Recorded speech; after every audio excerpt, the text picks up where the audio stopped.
পুঁটির মায়ের দাঁতের যন্ত্রণাটা আরো বেড়েছে। কাল সারা রাত যন্ত্রণায় ছটফট করেছে। আমাদের বৈদ্যমশাই দাঁতের শল্য চিকিৎসা শিখতেই বাইরে গেছেন, আজকের মধ্যেই আশা করি চলে আসবেন। কিন্তু ও যে আর পারছে না। শোনো, তুমি একটা তুলোর মধ্যে লবঙ্গ তেল দিয়ে পুঁটির মায়ের যে দাঁতে ব্যথা হচ্ছে তার গোড়ায় রাখো। বৈদ্যমশাই এলে আমি তোমাদের বাড়িতে যেতে বলছি। আচ্ছা গোপাল দাদা। যাই, বাজার থেকে চটপট ঘুরে আসি, এরপর আবার রাজসভায় যেতে হবে।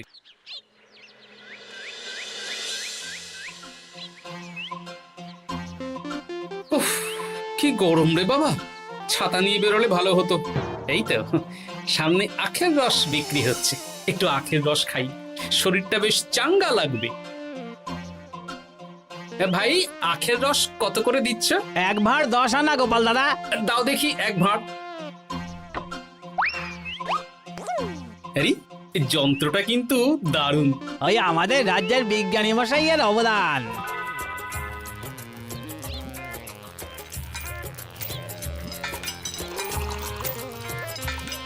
এই নাও গোপাল দাদা।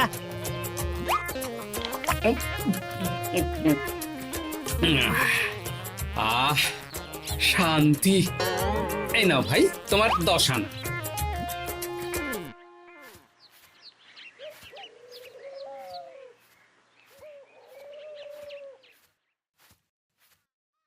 কি রাজবৈদ্য, এই ফিরছ নাকি? হ্যাঁ, এতদিন আমি দাঁতের চিকিৎসার ব্যাপারে তেমন কিছুই জানতাম না, এবার সব শিখে এসেছি। ভালোই করেছো, তুমি একেবারে প্রথম রোগীকে দেখে তারপর রাজসভায় এসো। প্রথম রোগী? পুঁটির মা গো, কালকে সারা রাত যন্ত্রণায় ঘুমোতে পারেনি। আরে আর বলো না, কদিন আগেই পুঁটির মাকে নিয়ে পুঁটির বাবা আমাদের বাড়িতে এসেছিল। দেখলাম ওই বাড়ির দাঁতে বিস্তর সমস্যা। সেই জন্যে দাঁতের শল্য চিকিৎসা শিখতে চলে গেলে? ঠিক তাই, আমি ব্যথা কমার পথ্য দিয়ে এসেছিলাম। দেখি এবার দাঁতটা তুলেই দিতে হবে। তাহলে তুমিও পুঁটিদের বাড়িতে যাও, আমি বাড়িতে থলে রেখে আসছি। আজ না হয় দুজনে একটু দেরি করেই রাজসভায় যাব। বেশ বেশ।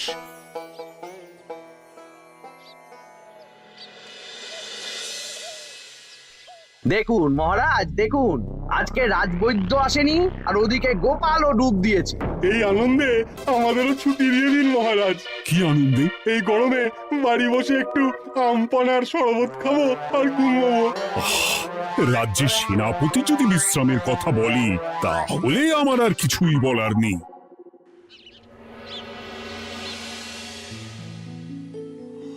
এই তো দাঁতটা পুরো পোকায় খেয়ে নিয়েছিল। এখন দুদিন কোনো কথা বলা যাবে না, শুধু জল বা তরল জাতীয় খাবার খাবে।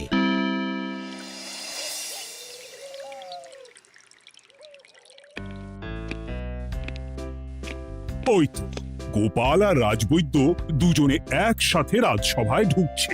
রাজবৈদ্য মশাই ওনার জীবনের প্রথম শল্য চিকিৎসা করছিলেন, তাই আমিও দেখছিলাম। তা কি রাজবৈদ্য, সফল হয়েছ? হ্যাঁ মহারাজ, পুঁটির মায়ের একটা মাড়ির দাঁত পোকায় খেয়ে নিয়েছিল, সেটাই তুলে দিলাম। ভালোই হলো, আমাদের রাজ্যে কোনো দাঁত তোলার বৈদ্য বা চিকিৎসক ছিল না। এখন তুমি সাধারণ রোগ ব্যাধি নিরাময়ের সাথে সাথে দাঁতের চিকিৎসাও করবে। কিন্তু মহারাজ, একটা যে সমস্যা আছে। আবার কি সমস্যা? আমি যে দাঁতের শল্য চিকিৎসা করি, এটা তো আর রাজ্যবাসী জানে না, তাই কতজন আর আমার কাছে আসবে সে নিয়ে আমার সন্দেহ আছে।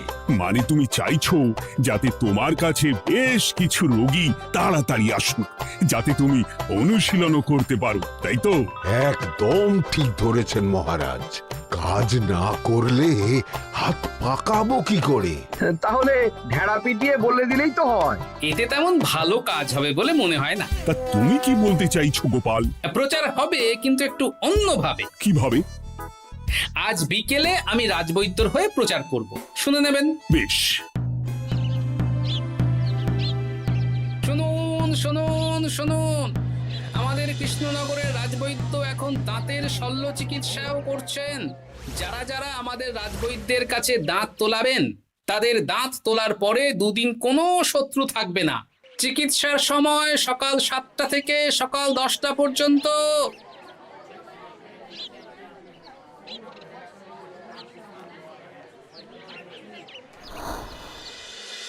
এসব তুমি কি উল্টো পাল্টা কথা বলছো গোপাল? উল্টো পাল্টা না, আপনি দেখুন না আপনার বাড়িতে লোকজন আসে কি না। আর কেউ যদি জিজ্ঞাসা করে যে এই রকম প্রচারের কারণটা কি, তাহলে বলবেন রাজসভায় আমার সাথে কথা বলতে আমি বুঝিয়ে দেব।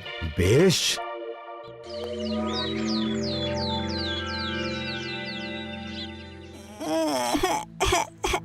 তোকে বারবার বলি এত মিষ্টি গুড় কাঠি খাস না। কি করব বাবা, কি ব্যথা।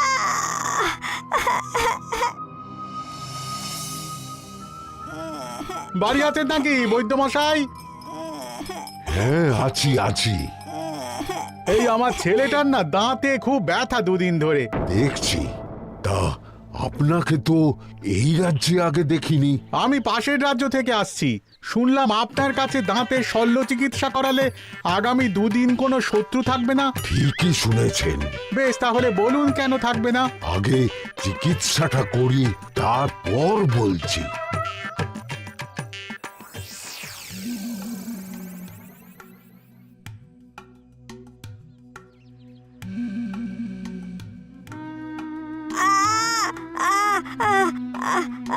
আর চিন্তা নেই, এখন দুদিন কোনো কথা বলা যাবে না। এবার তো বলুন আমার ছেলের আগামী দুদিন কোনো শত্রু থাকবে না কেন? আজকে রাজসভায় চলে আসুন, ওখানে গোপাল এই প্রশ্নের উত্তরটা দিয়ে দেবেন। তা বৈদ্য, তোমার কাছে আজকে কেউ এসেছে? সকাল সকাল দাঁত তুলে এলাম মহারাজ। বাবা, একদিনের প্রচারই এই ব্যাপার? মহারাজ, মহারাজ, বাইরে কয়েকজন অপেক্ষা করছে, তারা গোপাল দাদার থেকে কিছু জানতে চায়। তাদের ভিতরে আসতে বলো।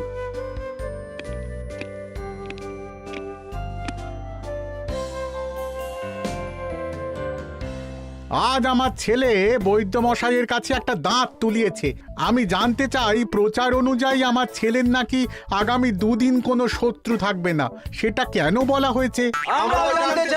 বলতে পারি, কিন্তু কথা দিতে হবে। এই কারণটা বাইরে আর কাউকে বলা যাবে না। বেশ, বলবো না। বাংলায় একটা প্রবাদ আছে, বোবার শত্রু নেই। মানুষ সাধারণত কথার বিনিময়ে মতবিরোধ, বিবাদ বা শত্রুতা করে। যে ব্যক্তি কথা বলতে পারে না, তাই তার সঙ্গে কথা বলে মতবিরোধ হওয়ার কোনো সুযোগই নেই। মানে যার যার দাঁত তোলা হবে তারা তো আগামী দুদিন কথা বলতে পারবে না। আর কথা না বললে কোনো বিবাদ হওয়ার ব্যাপার নেই। আর বিবাদ না হলে কারো সাথে শত্রুতাও হবে না। কি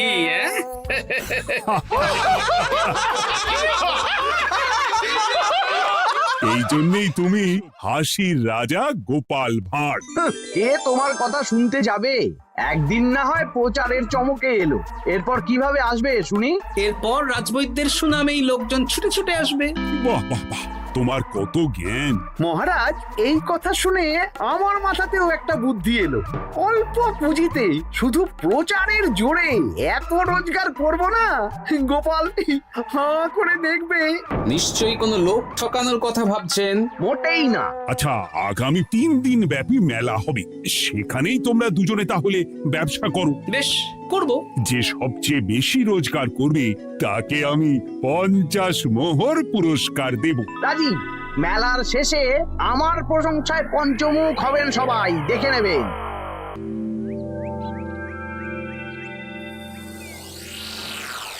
খুব তো বড় মুখ করে বলে এলেন যে ব্যবসা করবেন মেলার মাঠে। তা আপনি কি ব্যবসা করবেন শুনি? ভাগ্য পরীক্ষার দোকান দেব। মানে আমি বিভিন্ন মেলায় দেখেছি যে একটা দোকানে নিচের দিকে হেলানো অবস্থায় একটা পাতলা কাঠের পাটাতন থাকে। সেই পাটাতনের উপরে 1 থেকে 6 অবধি সংখ্যা লেখা থাকে, তাই তো? হ্যাঁ, যারা মেলায় ভাগ্য পরীক্ষা করতে আসবে তাদের ফাঁপা লোহার 6টা বল দেয়া হবে। যদি ওই 6টা বলই 6 নম্বর লেখা খোপের মধ্যে ঢোকাতে পারে তাহলে প্রথম পুরস্কার পাবে। আমিও ওটারই দোকান দেব, কিন্তু শুধুমাত্র একটাই পুরস্কার থাকবে। 6টা বল 6 নম্বর খোপের মধ্যে ফেলে কেউ যদি 36 করতে পারে তাহলে সে পাবে 100 মোহর উপহার। আরে খেলার জন্য কত মোহর লাগবে? 1 মোহর। আপনি কিন্তু জেনে বুঝে বিপদ ডেকে আনছেন। একজন কেউ ফেলে দিলেই আপনার হাত থেকে 100 মোহর ফসকে যাবে। আরে মেলার ভিড়ে যদি আপনি পুরস্কার না দেন তাহলে জনতার একটা মারও ফসকাবে না। আরে সেই জন্যই তো তোদের পোষা। তোদের মধ্যে যে কোনো একজন ওই কাঠের পাটাতনের নিচে লুকিয়ে থাকবি। যখনই দেখবো কেউ 36 করে ফেলছে, আমি গলা ঠাকরাবো আর তোরা কাঠের পাটাতনটা হালকা করে নিচ থেকে নাড়িয়ে দিবি। এটা তো দারুণ বুদ্ধি। কি বলছো গোপাল, তুমি আখের রসের দোকান দেবে? হ্যাঁ, এই গরমে আখের রসের বেশ চাহিদা। তোমার বানানো ওই যন্ত্রের চাকা ঘোরাবো আর আমার ভাগ্যের চাকা ঘুরবে। সে ঠিক আছে, আমার কয়েকটা যন্ত্র বানানোই আছে। তুমি না হয় মেলায় ব্যবহার করো 3 দিন। ব্যাস, আর চিন্তা নেই। এবার শুধু জমিয়ে আখের রস বিক্রি করব, সাথে বিভিন্ন মশলা, বরফ আর পাতিলেবুর রস দেব।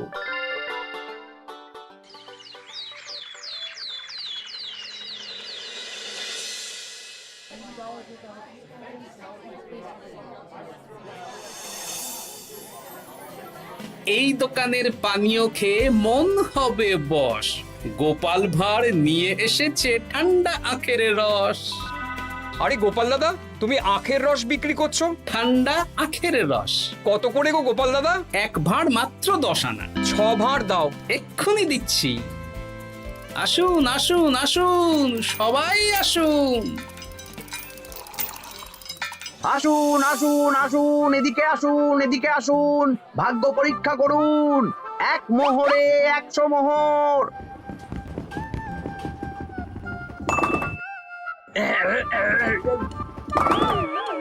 ভাগ্য পরীক্ষা করুন। মন্ত্রী মশাই বলেন কি 1 মোহরে 100?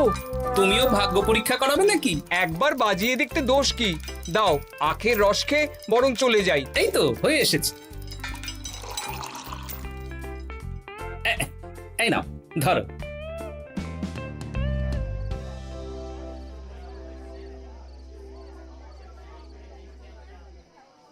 কি মন্ত্রী, ব্যবসা কেমন চলছে? ভালোই। আপনি একবার ভাগ্য পরীক্ষা করে দেখবেন নাকি মহারাজ? না না না, আমি এসবে নেই। জানি আপনার কাছে 100 মোহর নস্যি, তবুও 1 মোহরের বিনিময়ে চেষ্টা করে দেখুন না। আচ্ছা, এত করে বলছো যখন, দেখি। 1 মোহরে 6টা বল। বাবা বাবা বাবা, দেখুন মহারাজ, চেষ্টা করে।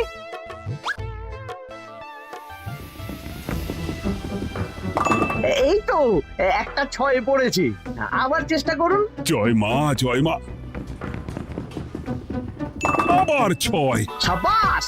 দেখুন হয়ে যেতে পারে, আর তো মাত্র 4টে বাকি। দেখি তৃতীয়টা। আরে পাস, আবার 6। নিন, খেলুন। এই যা, হলো না। আরেকবার প্রথম থেকে চেষ্টা করবেন নাকি মহারাজ?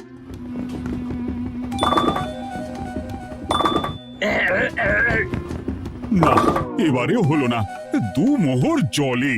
অন্য সব জায়গায় বাকি সংখ্যাতেও পুরস্কার থাকে, আপনার এখানে নেই কেন? আমার এখানে ধামাকা পুরস্কার, তাই বাকি আর কিছু রাখিনি। 36 করতে পারলেই 100 মোহর। এই নাও মন্ত্রী, 2 মোহর।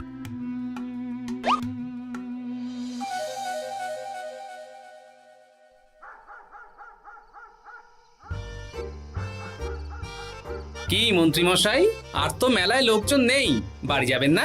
তুমি যাও না, আমি একটু পরে যাব। বেশ, আমি এগোলাম। গোপাল আর মন্ত্রী, তোমাদের কার কেমন রোজগার হয়েছে একদিনে? মহারাজ, কালকে আমার 7 মোহর 20 আনা রোজগার হয়েছে। আমার 70 মোহর, কিন্তু খরচ কিছুই হয়নি, কারণ কেউ 36 করতে পারেনি মহারাজ। বাহ বাহ বাহ। আমি তো বলেছিলাম আমি যখন ব্যবসা করব, গোপাল আমার ধারে কাছে দাঁড়াতে পারবে না। বেশ, এখনো তো আজ আর কাল 2 দিন মেলার বাকি আছে। দুদিনেও আমার 2 কানা করিও খরচ হবে না, শুধুই রোজগার। গোপাল যতই প্রচার করুক আর যতই ভালো আখের রস বানাক না কেন, আমার ব্যবসাকে টপকাতে পারবে না। ঠিক আছে, আজকে আমি একবার ভাগ্য পরীক্ষা করে দেখব। আমার দোকানে সুস্বাগতম। নাও সেনাপতি, চেষ্টা করে দেখো। দিন বল। আমিও সেনাপতির খেল দেখতে এলাম। প্রথম বল, এই যে গড়িয়ে গড়িয়ে গড়িয়ে 6 নম্বর, সাব্বাস সেনাপতি। আবার 6, তৃতীয়, চতুর্থ, পঞ্চম, আরেকটা ফেলতে হবে। নাও সেনাপতি, ষষ্ঠ বল। এই যা, হলো না। এটা কি হলো? আবার চেষ্টা করো তো সেনাপতি। হ্যাঁ, 3টে হয়ে গেছে, এবার 4 নম্বর। এই যা, 4 নম্বরে চলে গেল। ধুর চাই। ব্যাপারটা কি? মন্ত্রী মশাই গলা খুসখুস করার পরের বলটাই পরপর 2 বার অন্য ঘরে পড়ল। নিশ্চয়ই কোনো রহস্য আছে। না, আজকে রাতে ব্যাপারটা দেখতে হবে। চলুন মন্ত্রী মশাই, পুরো মাঠ ফাঁকা, একা একা মশা মারবে নাকি? আমি পরে যাব, তুমি যাও তো। বেশ। ব্যাপারটা কি? আমাকে তো নজর রাখতে হচ্ছে। না, একটা গাছের পিছনে লুকিয়ে পড়ি, মন্ত্রী মশাই গেলে ওনার পিছু নেব। দেখুন মন্ত্রীমশাই, পরপর 2 দিন আমি পাটাতনের নিচে ছিলাম। আগামীকাল ঘরটাকে থাকতে বলুন। বেশ, তাই হবে। আর অত জোরে গলা খাঁকড়াবেন না, কেউ যদি সন্দেহ করে ব্যাপারটা বুঝে যায় মুশকিল হয়ে যাবে। আরে কেউ বুঝবে না, অনেক রাত হলো, চল চল চল চল চল। আচ্ছা, এই ব্যাপার। তাই ভাবি 2 দিন ধরে একটাও কেউ পারলো না কেন? কাল আমিও মজা দেখাবো।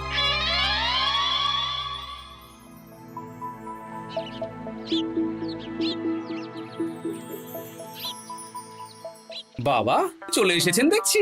এত চাহিদা না আমার এই ভাগ্য পরীক্ষার, তাই আগে আগে চলে এসেছি। মন্ত্রীমশাই, আপনাকে মহারাজ এক্ষুনি ডাকছেন। এখন কেন? সে তো জানি না, চলুন।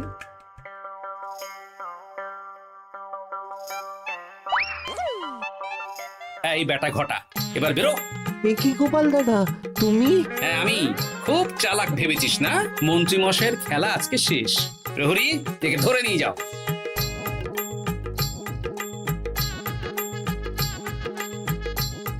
বিজ্ঞানী, তুমি তোমার চুম্বক নিয়ে এসেছো তো? হ্যাঁ, এবার 6 নম্বরের নিচে একটা টান টান করে সমান রেখা টানতে হবে, আগা থেকে গোড়া অবধি। তুমি তো সব সকালে বুঝিয়েই দিয়েছো। দাঁড়াও, দাগটা টেনে নি। একদম 6 নম্বর খোপ অবধি যাচ্ছে, সেই অনুযায়ী টান টান করে দাগ টানো। টানছি, তুমি বাইরে নজর রাখো। নজর রাখছি। কাজ হয়ে গেছে, তুমি একবার অনুশীলন করে দেখে নাও। হ্যাঁ দেখছি। শুরু করো। শুরু করছি। একদম পাক্কা আছে। দূর, কেউ ডাকেনি, অকারণে সময় নষ্ট করলো। কতগুলো খদ্দের ফিরে গেছে কে জানে। কি হলো মন্ত্রী মশাই, এত রাগ কিসের? রাগ হবে না, ওরই বেটা আমার সাথে মজা করছিল। বেশ অনেকজন খদ্দের ফিরে গেল, আমার কত ক্ষতি হয়ে গেল। আমি খেলে আপনার ক্ষতিপূরণ দিতে পারি। কি তুমি খেলবে? হ্যাঁ, ভাগ্য পরীক্ষা করতে দোষ কোথায়?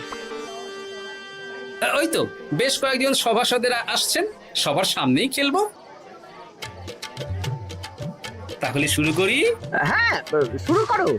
এই বল যা, 6 নম্বরে যা। আরে বাস, গোপালের ফেলাপল তো গড়ালো না, সোজা 6 নম্বরে চলে গেল। এই দেখুন, আবার যাবে। বলকে আমি বলবো, বল কথা শুনবে। এই বল যা তো, 6 নম্বরে যা। আবার 6, আবার 6। আবার 6। কি এটা কি হচ্ছে? যা বল, এটাও 6 নম্বরে যা। আবার 6, 100 মোহর। হ্যাঁ, এটা কি করে হলো? দিন মন্ত্রী মশাই, 100 মোহর দিন। ইয়ে না, মানে মন্ত্রী দাও বলছি। আমি আবার খেলবো। ছয়। আবার 6। আবার 100 মোহর। আর নেই। এই ঘটা, আর কি করছিসটা কি? ঘটা নেই মন্ত্রীমশাই, আমি আছি। আর আছে আমার চুম্বক। মানে মানে তোমার কারসাজি ধরা পড়ে গেছে মন্ত্রী। গোপাল আমাদের সব বলেছে। আপনি যেমন ছলনা করে ভাগ্য পরীক্ষার ব্যবসা করছিলেন, তেমনি গোপালও ছলনা করে আপনার ব্যবসা উল্টে দিল। তাহলে শেষমেশ কে জিতলো? হাসির রাজা, জ্ঞানীর রাজা, রসিক রাজা গোপাল ভাঁড়। লোকের ভাগ্য পরীক্ষা করছিলাম আর আমারই দুর্ভাগ্য নেমে এলো।